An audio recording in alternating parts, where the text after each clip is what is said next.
Hello दोस्तों, आप सभी को मेरा प्यार भरा नमस्कार। दोस्तों, black necked spitting cobra cobra की एक प्रजाति है जो ज्यादातर उप सहारा अफ्रीका में पाई जाती है। ये मध्यम आकार के सांप हैं। इनके शरीर की लंबाई लगभग 3 फीट से लेकर 7.5 फीट तक हो जाती है। इनके शरीर का रंग और चिन्ह काफी भिन्न होते हैं। ये मुख्य रूप से अपने आहार में छोटे कृंतकों का शिकार करते हैं। इनके पास चिकित्सीय रूप से महत्वपूर्ण जहर है। हालांकि मनुष्यों पर अनुपचारित काटने से मृत्यु दर अपेक्षाकृत कम है। दूसरे स्पीटिंग कोबरा की तरह खतरा महसूस होने पर यह अपने नुकीले दांतों से जहर निकालते हैं। इसका जहर त्वचा को परेशान करता है, जिससे फफोले और सूजन हो जाती है। और अगर जहर आंखों के संपर्क में आ जाता है और धोया नहीं जाता है तो स्थायी अंधापन भी हो सकता है। दोस्तों, ब्लैक नेक्ड स्पीटिंग कोबरा एक मध्यम आकार का मध्यम स्पष्ट सिर वाला जहरीला सांप है। इसके सिर का आकार मुख्य रूप से सिर के दोनों ओर पाई जाने वाली 2 बड़ी जहरीली ग्रंथियों की वजह से होता है। इसका रंग उत्पत्ति के क्षेत्र के आधार पर अलग अलग होता है। कुछ सांप काले या हल्के भूरे रंग के होते हैं, जिनका उदर भाग पीला या लाल रंग का होता है और गर्दन पर चौड़ी काली पट्टी होती है। अक्सर गर्दन पर नारंगी या गुलाबी रंग की पट्टी भी होती है। कुछ दूसरे सांप पीले भूरे रंग के भी होते हैं या पीले तांबे के रंग के भी हो सकते हैं, और कुछ धारीदार काले और सफेद या पूरी तरह से सफेद भी हो सकते हैं। इनका आकार भौगोलिक स्थिति और उप प्रजातियों के आधार पर रुझानों के अधीन होता है। दोस्तों, ब्लैक नेक्ड स्पीटिंग कोबरा प्रजाति बहुत आम है और उप सहारा अफ्रीका के ज्यादातर हिस्सों में फैली हुई है और पश्चिमी, पूर्वी, मध्य और दक्षिणी अफ्रीका के कुछ हिस्सों में भी पाई जाती है। यह कांगो बेसिन के वर्षावनों में अनुपस्थित है।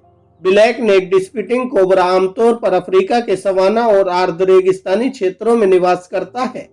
हालांकि ये 5,900 फीट तक की ऊंचाई पर, साथ ही मध्य अफ्रीका के उष्ण कटिबंधीय और उपोष्ण कटिबंधीय क्षेत्रों में नम सवाना और साफ पूर्व वन क्षेत्रों में, विशेष रूप से नदियों और झरनों के पास ज्यादातर पाए जाते हैं।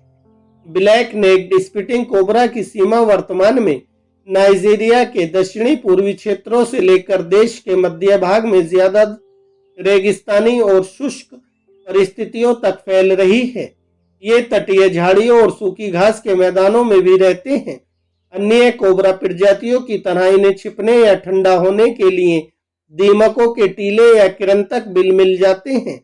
हालांकि पेड़ों के तने इनके छिपने के पसंदीदा स्थान प्रतीत होते हैं। दूसरे कोबरा सांपों के विपरीत ब्लैक नेक्ड स्पीटिंग कोबरा साल के समय, भौगोलिक स्थिति और दिन के औसत तापमान के आधार पर या तो रात्रिचर या दैनिक हो सकता है। यह अनुकूलन क्षमता सांप को अपने शरीर के तापमान को बेहतर ढंग से नियंत्रित करने और किसी विशेष क्षेत्र के सबसे प्रचुर खाद्य स्रोतों तक पहुंच प्राप्त करने की अनुमति देती है। यह मुख्य रूप से चूहों, छोटे पक्षियों और मछलियों जैसे छोटे कृंतकों को खाते हैं, लेकिन छिपकलियों, अंडे और अन्य सांपों को भी खा लेते हैं। दूसरे स्पीटिंग कोबरा की तरह यह प्रजाति संभावित खतरे पर जहर फेंकने की क्षमता के लिए जानी जाती है। इसका जहर त्वचा और आंखों के लिए परेशान करने वाला होता है। यदि यह आंखों में प्रवेश करता है तो लक्षणों में अत्यधिक जलन, दर्द, समन्वय की हानि, दृष्टि की आंशिक हानि और स्थायी अंधापन हो जाता है। दोस्तों, ब्लैक नेक्ड स्पीटिंग कोबरा सांप अंडे देने वाला होता है। इस प्रजाति का संभोग मौसम आमतौर पर एक ही होता है, चाहे वह कैद में हो या फिर जंगल में। मादाएं आमतौर पर 8 से 16 अंडे देती हैं, लेकिन यह कभी कभी 8 से 22 अंडे भी दे सकती हैं। गर्भधारण की अवधि लगभग 80 से 95 दिनों तक रहती है, लेकिन एक बार अंडे देने के बाद ये 55 से 65 दिनों में ही फूटते हैं और इन्हें 28 से 30 डिग्री सेल्सियस के तापमान में रहने की भी जरूरत होती है। जन्म के समय बच्चों की लंबाई लगभग 18 से 26 सेंटीमीटर तक होती है और ये पूरी तरह से स्वतंत्र होते हैं।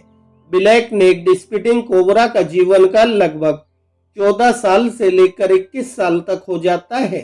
तो दोस्तों, यह थी ब्लैक नेक्ड स्पीटिंग कोबरा के बारे में रोचक जानकारी और रोचक तथ्य जो मैंने आपके साथ शेयर किए। अगर आपको यह वीडियो अच्छा लगा हो तो वीडियो को लाइक करें, हमारे चैनल को सब्सक्राइब करें। धन्यवाद दोस्तों।